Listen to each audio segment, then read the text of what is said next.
Hello, it's Randi Rhodes. Here's a clip from our show, and go to randyrhodes.com for the whole thing and a podcast. Buy a stinking podcast. Mary had a little man. The fault. We believe that all men are created equal. To the magnificent mosaic that is America. From radio beacon to radio beacon. I have a dream today. Change has come to America. Believe me. Knock, knock. Who's there? It's a figment of your imagination. Randi Rhodes Show.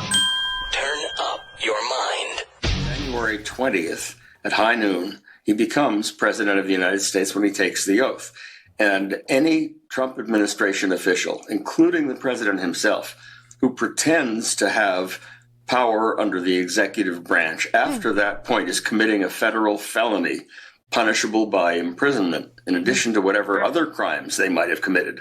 You know, it's as though he is going to build an alternative White House down there in Mar-a-Lago, presumably with rubber padded cell walls. No. And he's going to pretend to be president, but he won't be president of the United States. But he does control 70 million voters, Lawrence Tribe. I love you. I think you're one of the most brilliant in that you could teach constitutional law to somebody like me.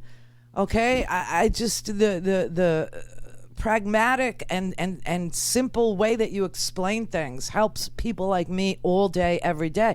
But the reason he's doing it isn't because he wants to commit a felony. The reason he's doing it is because he wants still to be the person that picks winners and losers in this country. He wants to punish Republicans if they don't get his back in this transition phase, if they're not supporting him in his frivolous lawsuits, if they're not saying he's got every right to challenge, if they don't give him the fraud as the excuse to say he didn't lose when he leaves, so that his sociopathy is somehow tended to by them, then he will punish them and they will become a minority party by virtue of the Senate flipping in Georgia on January 5th to Ossoff and to Warnock.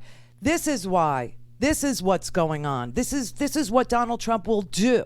Donald Trump is not done having rallies, okay? He's not done lying. He's not done in politics. He is still going to pick all the winners and all the losers as far as he's concerned. He thinks he can do that, and he's going to do it. And you know he's going to have rallies because he can't live without them.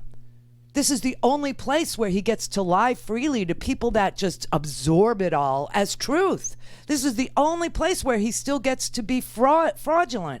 This is the only place where his disingenuous hatred for America is accepted. But it's 70 million people. That's why. That's why he's doing what he's doing. Now, other people who follow, national security issues, people who follow the Defense Department, the Pentagon, and the intelligence community, and the Justice Department. These are the places where there should be no politics. These are the agencies in the United States that should be free from politics, but ever since Donald Trump, they've been politicized. And so you have a ne'er-do-well congressman who has zero experience in intelligence. As the director of national intelligence, you got this Ratcliffe dude from Texas who statutorily is prohibited from holding that job. Why? Because in the statute that created the DNI, the guy who sits on top of all the intelligence agencies, the director of national intelligence, and if you don't believe me, just Google it. Just look it up. Check me out. Don't believe a word I say. Just go look it up. But in the statute that made the DNI, which George W. Bush created, he created an entire hundreds of thousands of government jobs. Department of Homeland Security, he created out of whole cloth. He created a director of national intelligence and all his people. I mean, they made government so much bigger, these stupid Republicans. But anyway, in the statute, you have to have intelligence experience. Extensive is the word.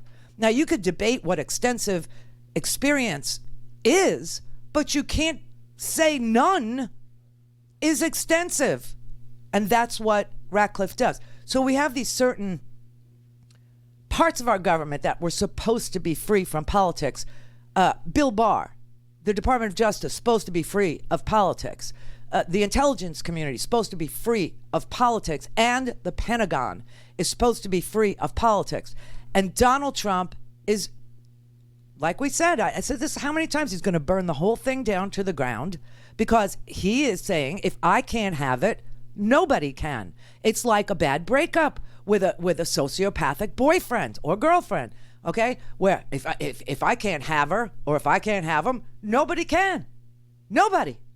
So Donald Trump is firing. Now, Esper, you know, our defense secretary, I believe he was like the 4th or 5th defense secretary.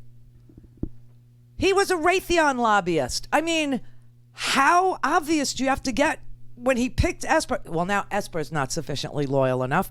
So he's now fired Esper, as you know, and he's now putting in cronies. He's now putting in loyalists. He's now putting in people that would do whatever Donald Trump says, without ever saying, sir, this is inappropriate. This may even be illegal.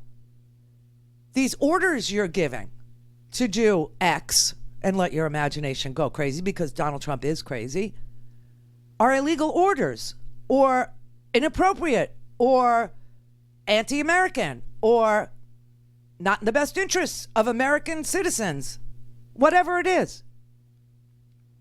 He's putting in dudes who are completely loyal to him, guys who could not get confirmed through the Senate process. Why? Well, one of them is an abject racist and was promoting birtherism and calling Obama a dangerous Muslim and delegitimizing the entire presidency of Barack Obama. And this is an added plus for the Republicans, too. Not just that they're afraid of the 70 million voters, but that Biden's presidency could be delegitimized before it even begins by Donald Trump. That's another plus for the Mitch McConnells of the world. But what he's doing at the Pentagon is startling, frightening, leaving us vulnerable at the very least.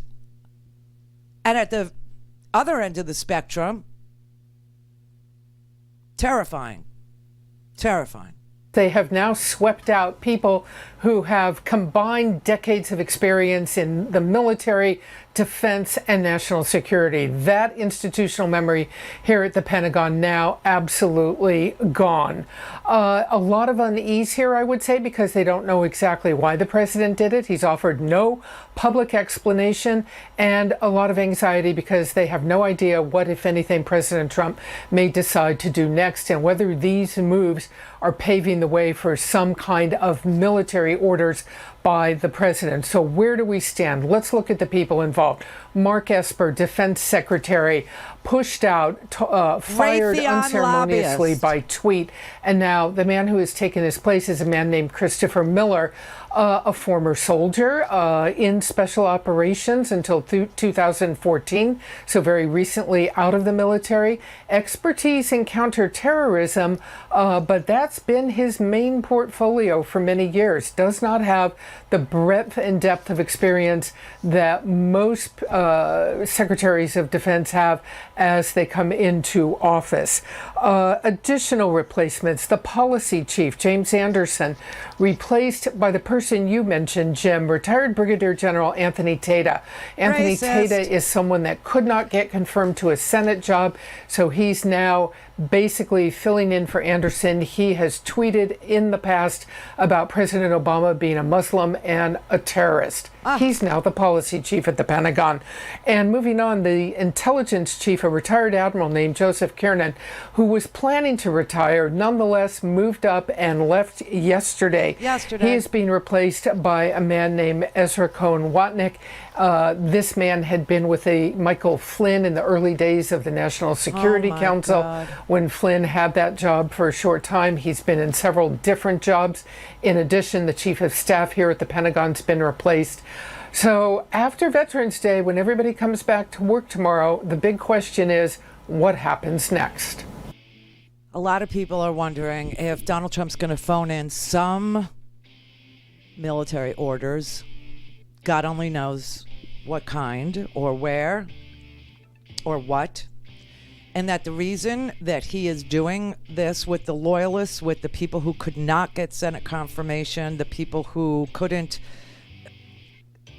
their tweets were Barack Obama is a terrorist leader. Okay, that was one. And purging the entire Department of Defense, purging it and replacing it with Fox News commentators. I don't know if you remember who Kash Patel is. Kash Patel worked for Devin Nunes. He is a really dirty player. Kash Patel is now inside the Pentagon. Another guy named Frank Wuko, former radio talk show host, Frank Wuko. I don't know how many people. He's in there now, too.